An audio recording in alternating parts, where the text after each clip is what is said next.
po. Halika kayo sa tabi ko at may ikikwento ako sa inyo. Alam nyo ba, maganda ang ikikwento ko sa inyo. Isang araw, nangunguha ng panggatong si Lina. Dahil sa pagod na siya, naupo ito sa isang tabi. At para bang may naririnig siya na tila iyak ng isang bata. Marahan itong tumayo at naglakad para mahanap ang batang umiiyak.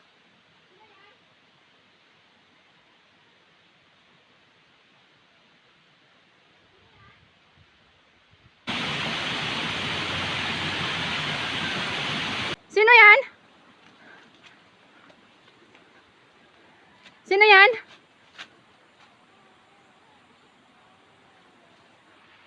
At nang makita niya ang batang umiiyak, bahagya niya itong nilapitan. Malungkot na masaya ang nararamdaman ni Lina. Si Lina ay iniwan ng kanyang asawa, pero wala silang anak. Nang makita ni Lina ang bata, hindi ito nagdalawang isip para lapitan. Anong pangalan mo? Ika po. Ilang taon ka na? 12 po. Nag-aaral ka pa? Hindi na po. Hindi na? Hindi na po. O gusto mong sumama sa bahay? Opo. Tara, sama ka sa akin.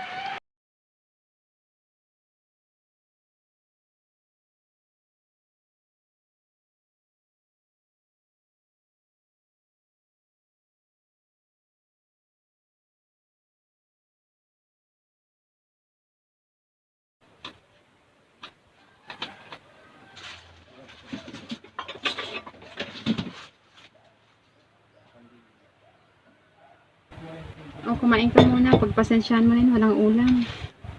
Okay lang sa'yo yan? At nang isinama ni Lina ang bata sa kanyang maliit na bahay, pinakain niya ito at gutom na gutom ang bata. Napawi ang lungkot ni Lina nang dumating sa kanya si Ika. Simula noon, araw-araw nang nakangiti si Lina. Inuuna niya sa lahat ng bagay si Ika. Ipinaramdam ni Lina kay Ika na hindi ito nag-iisa.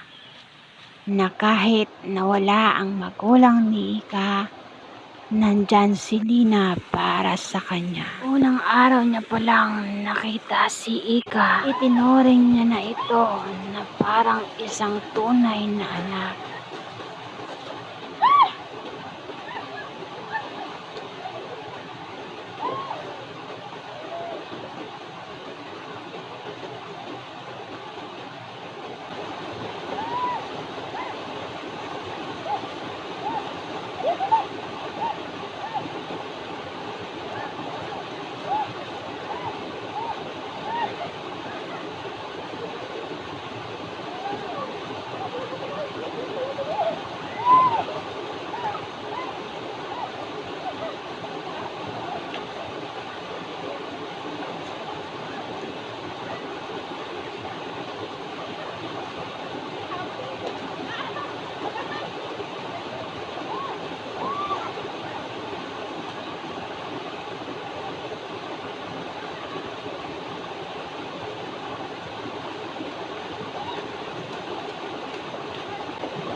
Mga apo, matulog na tayo. Masyadong malalim na ang gabi. Bukas na lang natin ipagpatuloy ang kwento ni Lina at Ika.